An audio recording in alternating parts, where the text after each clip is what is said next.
the milk you're drinking is full of estrogenics, and they're destroying your body and your masculinity.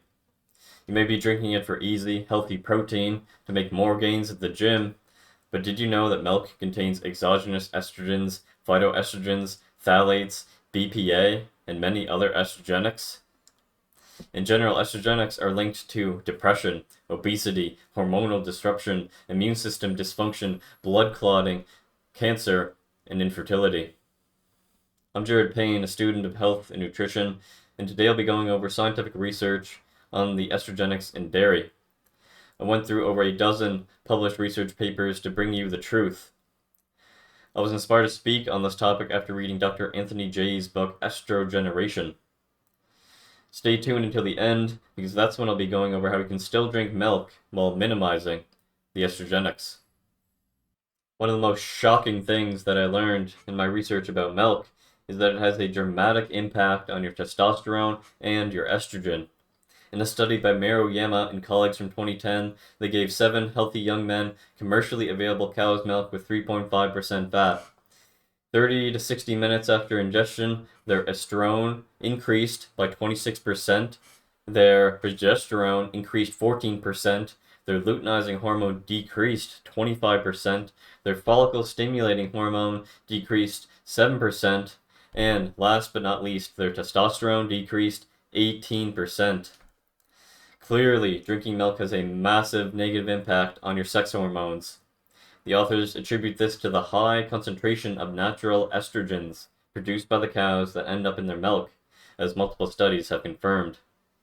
Next, Fierens and colleagues tested different kinds of dairy at different stages of the production process and found that dairy contains the infamous estrogenic known as phthalate. They found that cheese contained 731 micrograms per kilogram of the phthalate DEHP, milk contained 463 micrograms per kilogram, and butter had 350 micrograms per kilogram. Different samples contained different levels of different phthalates, but you get the idea. They even found that raw milk in a cooling tank contained 390 micrograms per kilogram of phthalate. So not even unpackaged raw milk in a cooling tank is immune to phthalate contamination. You can see in this chart that many other studies confirm that dairy has a phthalate problem. The authors of the study have been referencing note how phthalates get into the milk not only through the packaging, but also through the feed and the milking process. You may think you're smart getting that glass bottle of milk, but that's not the only source of phthalate. As you may have guessed, Korkmaz and colleagues found that the longer dairy sits in plastic packaging, the more phthalates will migrate into the dairy. Moving on from phthalate, Kilic and colleagues found that milk contains various forms of alkylphenols, primarily ethylphenols, cresols, and phenols. The alkylphenols examined in the study are completely natural, as they come from the different kinds of vegetation and feed the animals eat. They are actually what give milks of different ruminant animals their distinctive flavor. For example, the researchers state that 4-ethylphenol possesses stronger sheep-like flavor character with a particular sheep yard-like aroma. Don't you love the taste and smell of estrogenics? You can see in this graph the levels of alkylphenols different ruminant animals have in their milk. Whether these levels are worthy of concern, I cannot say, but the fact that they're there should be kept in mind. Liao and colleagues in 2013 found that parabens are also in dairy as well as other products.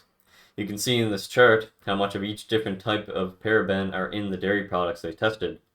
Compared to other foods, dairy had the third highest paraben concentration at 9.6 nanograms per gram.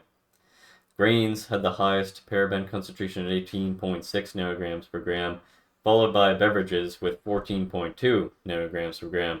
The authors note that the use of parabens as broad-spectrum antimicrobial preservatives in certain foods or ingredients used in prepared foods is a potential source. In addition, food packaging materials can also be a source of parabens in foods. So not only do we get the parabens from the packaging, but also from them being intentionally added to the product to help preserve it. That's messed up. Another estrogenic we need to watch out for would be zearalenone, a microestrogen, that is an estrogenic mold.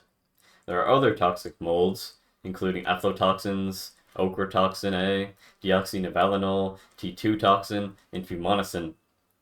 A study of many different feed samples in Turkey by Kocaasari and colleagues found aflatoxin in 60% of 108 samples, deoxynivalenol in 48%, ochratoxin 47%, T2 toxin 47%, zearalenone 32%, and fumonisin in 11% of samples. In other words, these molds are quite commonly found in animal feed. Jovaisiene and colleagues also confirm the existence of these mycotoxins in the feed. Becker-Algeri and colleagues confirm that these are in the milk. Although aflatoxins, especially aflatoxin M1, are the mycotoxins of greater incidence in milk and dairy products, this review shows that other mycotoxins such as fumonisin, ochratoxin A, trichothecines, zearalenone, T2 toxin, and deoxynivalenol can also be found in these products. I hope you like moldy milk. A study done in England by Norskov and colleagues revealed that milk contains phytoestrogens, including isoflavones, lignans, and comistins. Isoflavone is the primary phytoestrogen found in soy, whereas flaxseed mostly contains lignans.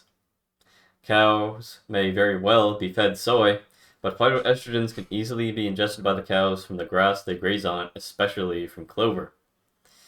You can see in this chart the concentrations of phytoestrogens found in conventional, organic, and free-range cows. One interesting thing to note is that the organic milk they tested contains substantially more of the isoflavone equal compared to other kinds of milk. For my research on soy, this is important because equal is by far the worst isoflavone you can consume due to its significantly higher potential to bind to the alpha estrogen receptor and its potential to circulate more in its free and biologically active form. It's difficult to say whether there's enough equal and other phytoestrogens in milk, but it is a strike against it. Now we'll discuss the estrogenic herbicide known as atrazine. Urseller and colleagues in 2022 analyzed milk samples from cows in Argentina. They found that 89% of their samples contained atrazine in concentrations from 2.51 all the way up to 20.97 micrograms per liter. 11% of the samples exceeded the limits internationally established as safe for human consumption. So atrazine is definitely a concern when it comes to dairy. The researchers note that atrazine in particular can be transferred to bovine milk after livestock consume contaminated water and forage, or when they are directly exposed to it through topsoil or inhaled air. As a lipophilic herbicide, atrazine can bioaccumulate in fat-rich tissue such as adipose tissue, the brain, the liver, and the kidneys. Under certain conditions, such as lactation, it can be mobilized from fat deposits and end up excreted in the milk. In other words, cows use their milk to detox. Think about that. Ghahremani and colleagues conducted a review in 2024 on the levels of Bisphenol A, BPA, found in dairy products. They found that the amount of Bisphenol A in milks was observed in the range from not detected to 640 nanograms per milliliter. Furthermore, the amount of BPA in the tested cheese samples was observed in the not detected range up to 6.1 nanograms per gram, and in yogurt samples in the not detected range up to 4.4 nanograms per gram. So BPA is mostly in the milk as opposed to other dairy products. And we're just talking about BPA, but there are other bisphenols such as BPS, BPF, and so on, that could be in the milk as well. Now, despite all of this information, some of you will not be willing to give up your milk, butter, cheese, and yogurt. They're delicious, I know. And you're in luck, because there are a number of things we can do to ensure we consume dairy that is minimally contaminated by estrogenics. Ideally, the dairy should be in a glass container to reduce plastic chemicals from leaching into it. If it is in plastic, Make sure it is as fresh as possible to reduce the amount of time the chemicals have had to migrate into the product. Now, I hate to say this, but it very much seems, based on the studies I've read, that minimizing the fat content of your dairy is also beneficial, as estrogenics are fat-loving molecules. Reducing the fat is the only way to reduce the amount of endogenous estrogens. Beyond these simple considerations, you are going to have to ask the farmer about his practices if you want to further minimize estrogenics. In a perfect world, after speaking to him, you will learn the following. He uses natural soap for cleaning his equipment and make sure to rinse very well. His milk pumping equipment is made of material that does not contain estrogenics. He follows proper feed storage practices to minimize mold growth. The feed he uses is organic and low in phytoestrogens. The pasture the cows graze on contains vegetation that is low in phytoestrogens and alkylphenols, and the pasture or surrounding area does not or has not been affected by pesticides. I wish you the best of luck finding all of that out.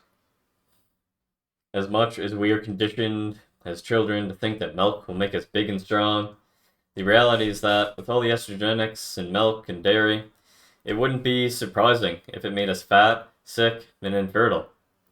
We have seen that dairy contains exogenous estrogens, phthalates, alkylphenols, parabens, mycotoxins, phytoestrogens, atrazine, and bisphenols.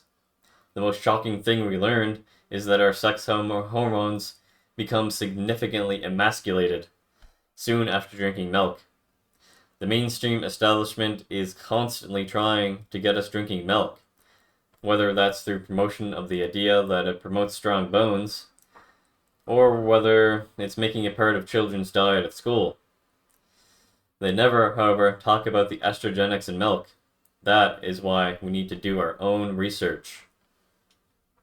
If you thought this video was valuable and would like to support me, smash that like button, subscribe, share, and let me know in the comments about your experience with dairy and your opinion on it.